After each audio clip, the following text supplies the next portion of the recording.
রাব্বুল আলামিন বলেন, ওমা বিকুম মিন নি'মাতিন ফামিনাল্লাহ সুম্মা ইযা মাসসাকুমুদ-দাররু ফাইলাইহি তাজআরুন। আল্লাহু আকবার বলেন।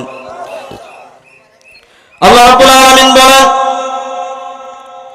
তোমাদের কাছে যে সকল নিয়ামতগুলো আসে তোমাদের তরফ থেকে, আমি আল্লাহ তাআলার তরফ থেকেই তোমাদের কাছে যে সকল নিয়ামতগুলো তোমরা ভোগ করো, সকল প্রকার নিয়ামতগুলো আমি আল্লাহ তাআলার তরফ থেকেই তোমাদের কাছে পৌঁছাই। জোরে বলেন সুবহানাল্লাহ। আল্লাহ রাব্বুল আলামিন বলেন, আর তোমাদের কাছে যে সকল নিয়ামতগুলো আসে সকল নিয়ামতগুলো আমি আল্লাহ তাআলার তরফ থেকেই তোমাদের কাছে পৌঁছাই। কার তরফ থেকে বলেন তো? আমার বন্ধুগণ, আমার এর ভিতরে সবথেকে বড় নিয়ামত হলো এটা অক্সিজেন। অক্সিজেন একটা বড় নিয়ামত নেই বলেন? আমার বন্ধুগণ আমার, কেমন নিয়ামত একটুখানি শুনে নিন, জেনে নিন।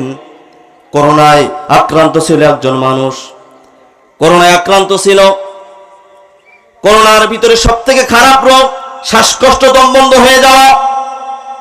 করোনার আক্রান্ত হলো তারা, তাদের রোগ হলো শ্বাসকষ্ট বৃদ্ধি হয়ে যায়, মুখের ভিতরে যন্ত্রণা শুরু হয়ে যায়, শ্বাসরুদ্ধ হয়ে তারা দুনিয়া থেকে বিদায় নেয়। এই তো করোনা রোগ ছিল। আপনার করোনার সময় একটা মানুষ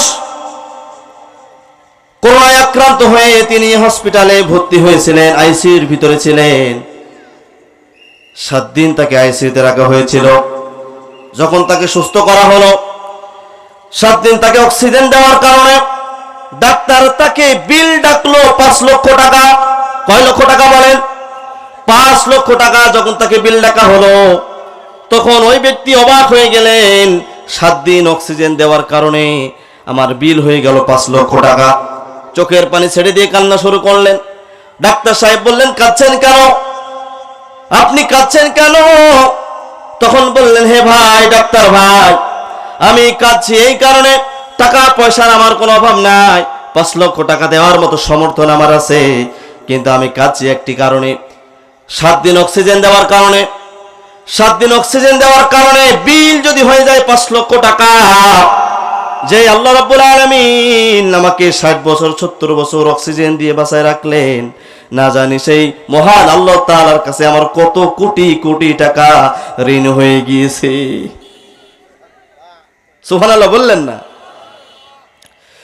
হে ডাক্তার ভাই, যে আল্লাহ রাব্বুল আলামিন আমাকে আজ 50 বছর 60 বছর হায়াতের জিন্দেগিতে বাঁচিয়ে রাখলেন অক্সিজেন দিয়ে, তিনি আমার কাছে তো কোনো টাকা চান নাই, না জানি সেই মালিকের কাছে আমার কত কোটি কোটি টাকা বিল হয়ে গিয়েছে।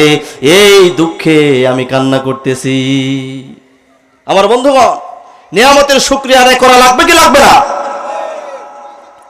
নিয়ামতের শুকরিয়া আদায় করতে হবে। এই যে আমরা একটা আছি, এটা কার নিয়ামত? আল্লাহর একটা নিয়ামত। সম্মানিত উপস্থিতি হাজিরিন, এই জন্য মুমিন শুধু একমাত্র আল্লাহ তাআলার কাছে মাথা নত করবে। কার কাছে? আল্লাহ তাআলার কাছে মাথা নত করবে, আল্লাহ তাআলা শুকরিয়া আদায় করবে, তাছাড়া কোনো মানুষের কাছে মাথা নত করবে না। মুমিন তো কখনো মাথা নত করে না, হোক না সে বন্দী কারাগারে। কথা বলে ঠিক না বেঠে? মুমিন কারাগারে থাকালেও মুমিন কখনো বাতিলের কাছে মাথা নত করে না। মুমিন তো কখনো মাথা নত করে না, হোক না সে বন্দী কারাগারে। আল্লাহর ভালোবাসা যে পেয়েছে, রুখবে বলো তারে কেমন করে? মুমিন তো কখনো মাথা নত করে না, হোক না সে বন্দী কারাগারে।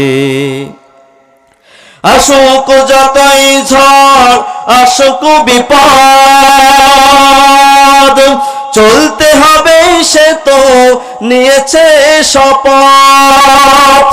আসুক যতই ঝড়, আসুক বিপদ, চলতে হবে সে তো নিয়েছে শপথ।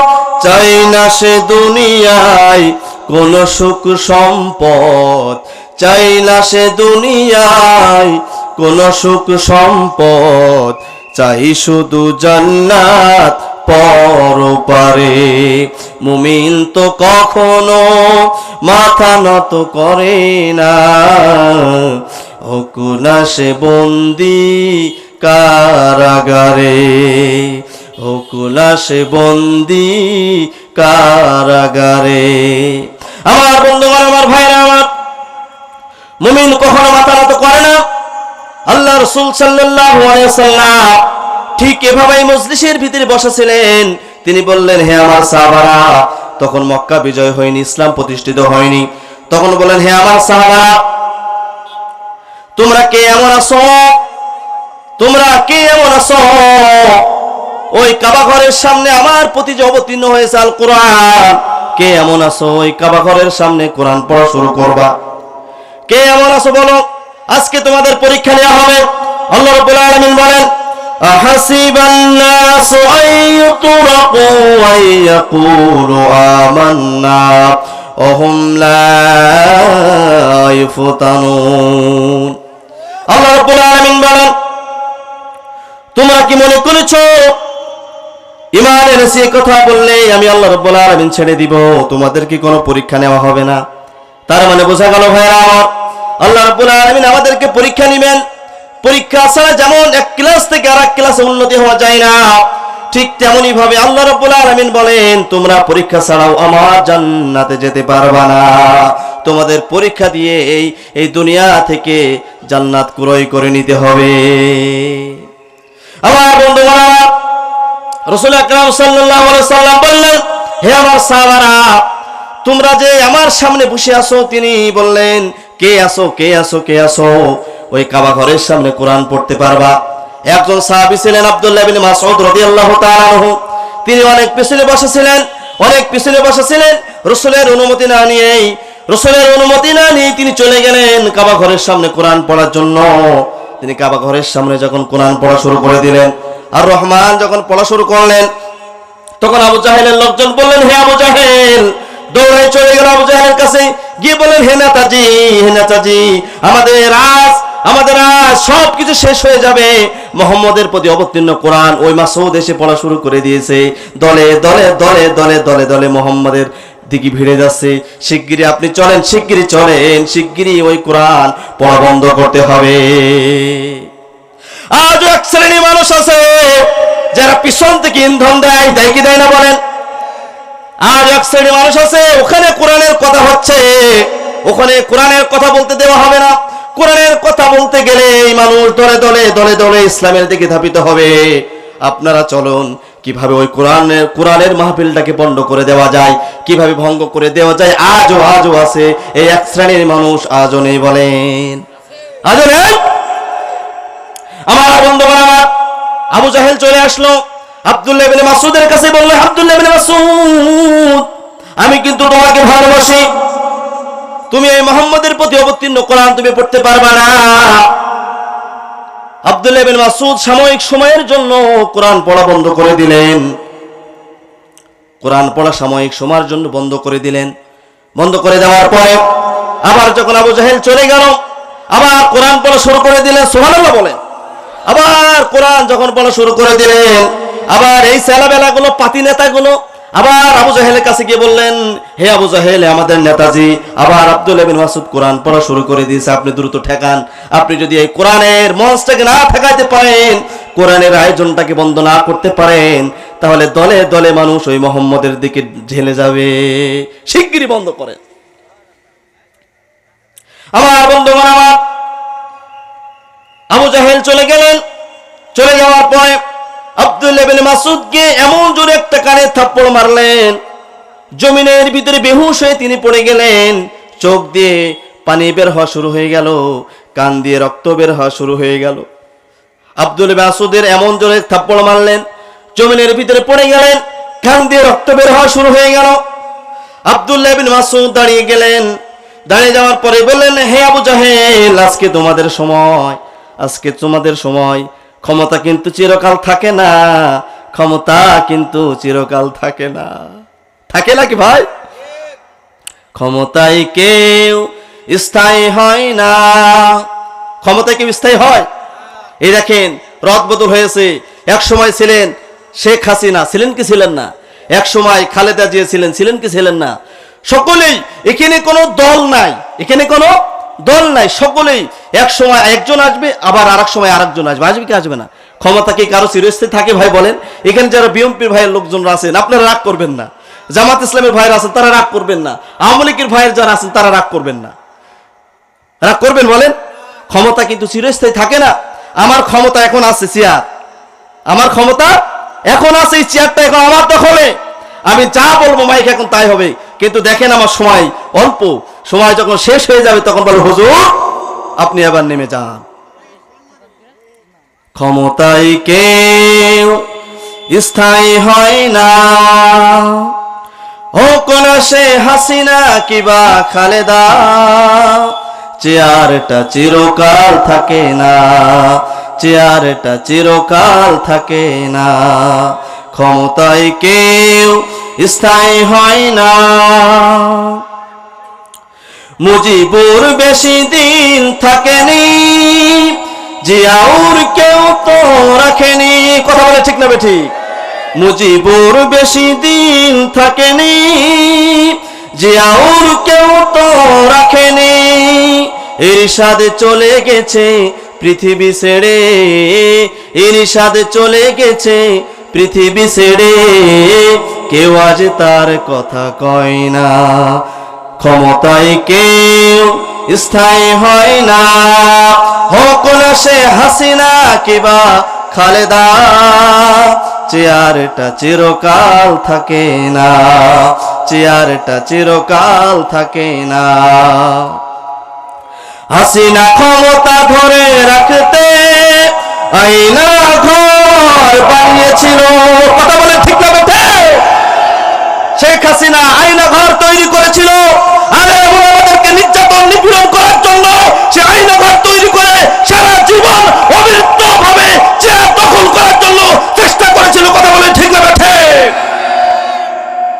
অবিরত চেয়ার ধরে রাখার জন্য আলেমুল আমাদেরকে বন্দী করে আয়না ঘর তৈরি করে নিপীড়ন নির্যাতিত করে তাদেরকে বন্দী করে জীবনটাকে শেষ করে দিয়েছে। কথা বলে ঠিক না বেঠিক?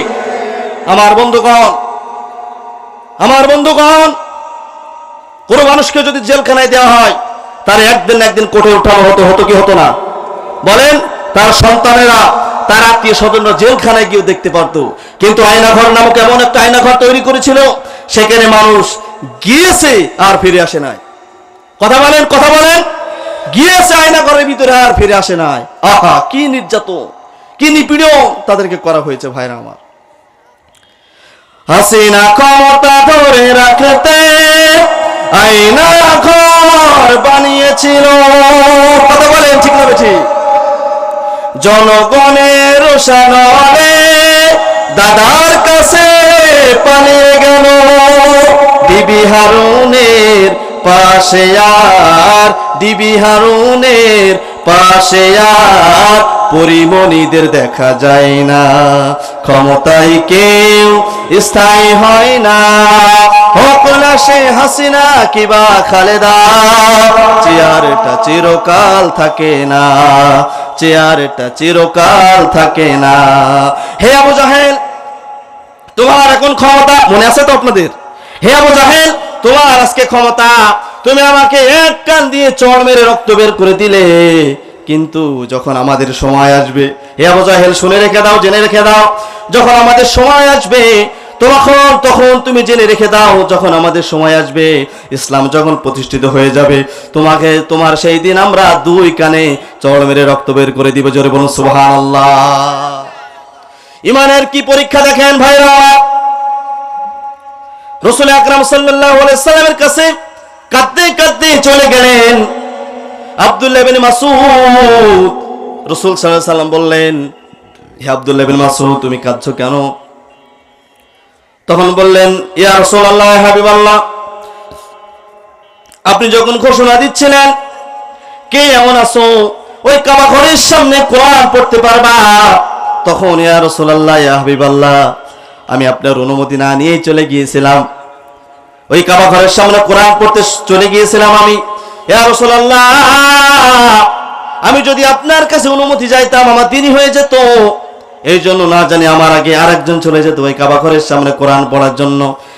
ইয়া রাসূলুল্লাহ, ইয়া হাবিবাল্লাহ, এই জন্য আমি অনুমতি না নিয়েই, আপনার অনুমতি না নিয়েই আমি ওই কাবা ঘরের সামনে কোরআন পড়া শুরু করে দিয়েছিলাম। দেখেন, বলছে ইয়া রাসূলুল্লাহ, আমি যদি আপনার অনুমতি নিতে যেতাম তাহলে আমার দেরি হয়ে যেত। কি ঈমান তাদের ছিল!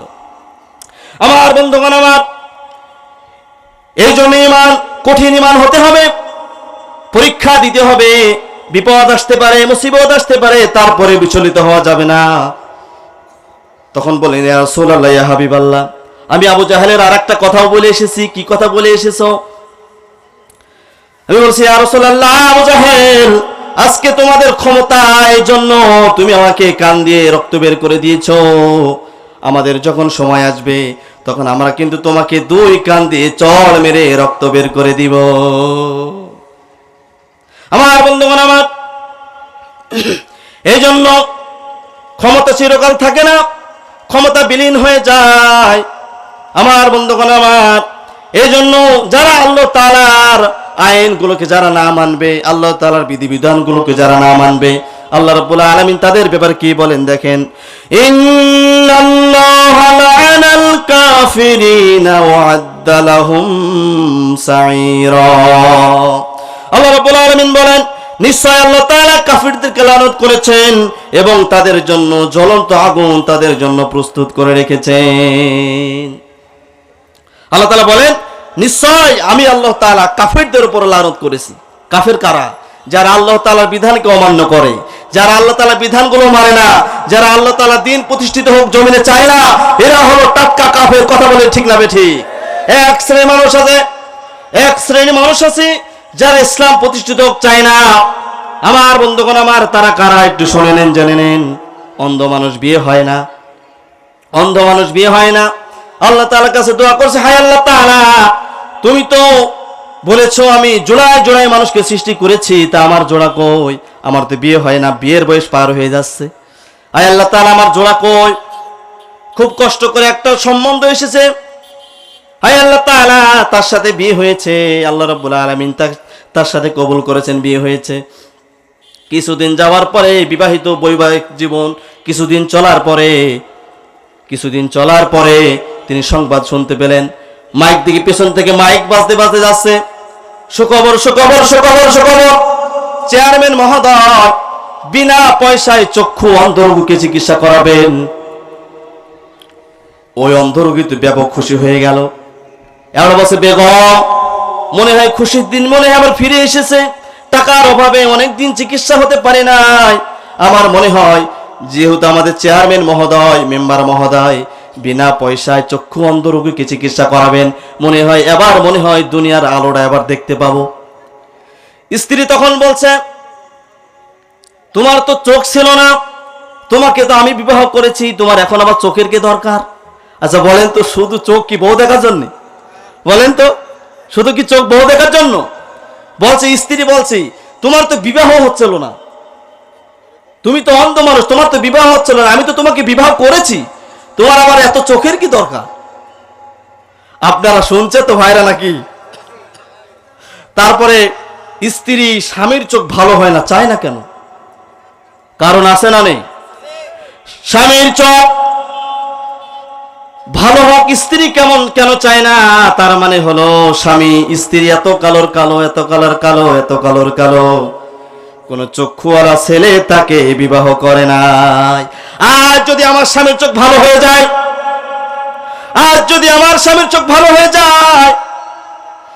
ওই চোখ দিয়ে যদি আমার রূপ দেখে, তাহলে জায়গায় তো দর্জন খানিক তালাক দিয়ে দেবে।